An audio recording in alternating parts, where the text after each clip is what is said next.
Ìbà mi lónìí akọ́dá ayé mò ń ṣèbà, ìbà mi lónìí aṣẹ̀dá ayé mò ń ṣèbà, ìbà fún Olódùmarè ọba tẹ́ni lẹ́gẹ́lẹ́gẹ́ ferí ságbéjì omi. Mo ṣèbà kí n tó bẹ̀rẹ̀ ètò tèní, ètò oníṣókí tí mo gbé wá. Gbogbo wa láti mọ orúkọ tí mò ń jẹ́, Ewégbèmí ni mò ń jẹ́, Ewégbèmí Àgbájé, ọba lórìṣà fún ilẹ̀ Àwórì. Mo mà tún ti dé sórí ètò kékeré tí mo gbé wá lénìí. Mo ṣèbà Olúwo, mo ṣèbà Ìjùgbọ̀nà, gbogbo ẹ̀yin Olúwo àgbàgbà mìgànmìgàn yẹn alábẹ́nú àsásí ẹ̀yin onìkan jóhun ẹkùn, mo ṣèbà yín o. Bẹ́ẹ̀ náà ni mo ṣèbà ẹ̀yin apètùtù tó nílé Olóṣùgbó, ẹ̀yin ẹlẹ́bọ àrúdà, mo ṣèbà yín. Ẹ̀yin àbíyè ọlọ́mọ lèkélèké tàlàbí, mo mà ṣèbà yín. Pàápàá jùlọ àbíyè Tèmítọ́pẹ́ Àlàbí, ìyá wa àbíyè ọlọ́mọ, mo ṣèbà yín. Adáṣe ní ọmọ ìbà ò gbọdọ̀ wọ́n mi ènìyàn, ẹ̀yin tó láyé ẹ má jẹ ohun mi. Ọ̀rọ̀ tí mo gbé wá lénìí kò ń ṣọ̀rọ̀ tó pọ̀ rárá. Ọ̀rọ̀ lórí ìyá wa Tèmítọ́pẹ́ Àlàbí, àbíyè Tọ́pẹ́ Àlàbí. Oríṣiríṣi ọ̀rọ̀ láti ń gbọ́ lórí ohun tí ìyá wa yìí ṣe yìí. Ẹ jọ̀ọ́, mo bẹ̀ gbogbo ẹ̀yin ènìyàn, àtẹ̀yin ẹlẹ́sìn ìṣẹ̀ṣe bíi tèmi, àtẹ̀yin ẹlẹ́sìn tó kù, ẹ má bá wa bá ìyá yìí wí, ẹ má bá wa bú wọn. Nǹkan kan tí ò yé gbogbo wa, èmi á jẹ́ kó yé wa. Ìyá wa tí wọ́n sọ wípé àwọn ni àbọrú, àwọn ni àbọyè. Ẹ jọ́ kí gbogbo wa kọ́kọ́ jọ kíyèsí wípé ìyá yìí sọ fún wa wípé orúkọ àwọn nìyẹn. Ìyá yìí jẹ́ kó yé wa pé orúkọ àwọn nìyẹn. Nǹkan mi ò fi kún. Àwa tá à ń sọ wípé Jésù ló ń jẹ́ kinní kan, Jésù ló bọrú, Jésù ló bọyè. Ṣùgbọ́n ìyá yìí jẹ́ kó yé wa nínú ohun tí wọ́n sọ síta yìí pé orúkọ àwọn nìyẹn. A ní nǹkan míì tá a máa fi kún. Ẹlẹ́ẹ̀kejì ń bẹ, ìyá wa sọ pé àbíyè làwọn.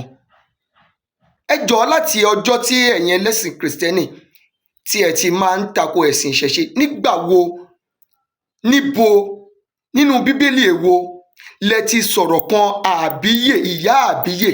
Níbo lẹ ti sọ̀rọ̀ kan ẹ̀làbọrú, ẹ̀làbọyè? Ìṣẹ̀lẹ̀ ń fi èdè àbọrú-àbọyè yìí lẹ máa fi ń bú wa. Ìyá yìí wá jáde síta pẹ̀lú mission gidi nìyá yìí gbé wá. Kò yé yín ni, júùjù nìyá yẹn fi bò yín lójú.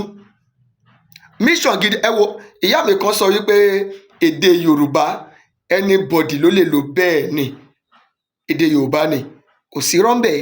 Ṣùgbọ́n ìwọ tó pè lédè Yorùbá yẹn, má bínú.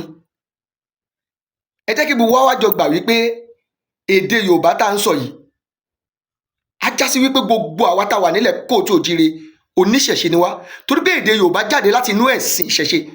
Torí kan tó gbé ẹ̀sìn wọnú ilẹ̀ yìí wá, wọnú ilẹ̀ Yorùbá wá, ìṣẹ̀ṣe ni àwọn baba ńlá wa ń ṣe.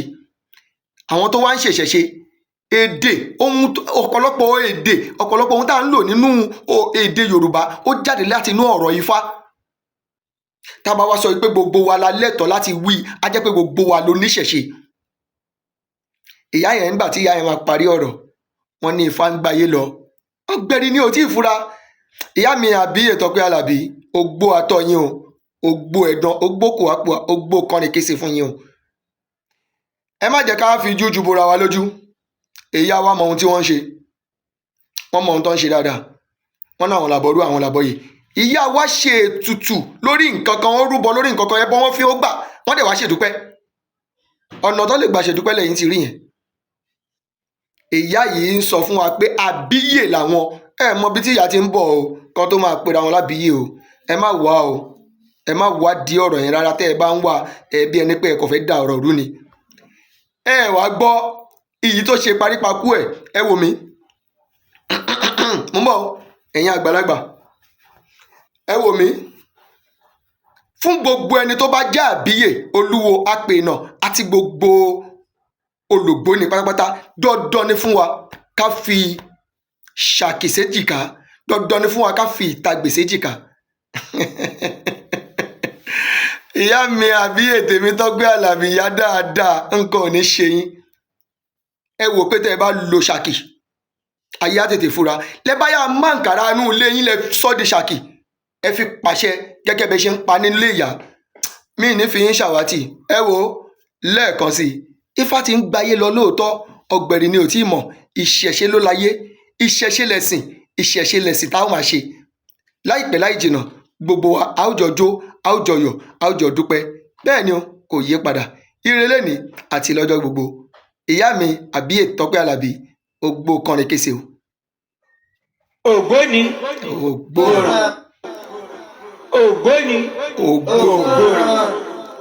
ọmọkú ayé ọmọ ọ̀rọ̀ lọ́jọ́ ọmọkú ayé ọmọ ọ̀rọ̀ lọ́jọ́ ọmọ ọ̀rọ̀ òun ògbógbó ṣẹ̀kẹ̀ṣẹ̀kẹ̀ tó gbóhùn tó gbófèé tó gbófèé ọmọ ṣíṣe ń rojú àìṣe ń bẹ̀bẹ̀ ó débẹ̀ tán ó dàá pọn yẹba ọ̀rọ̀ ń bọ̀ kò tí ì dé ire ni o Ewégbèmí Agbájé ni mò ń jẹ́ ó dìgbà kan náà. Hey, thanks for watching this video.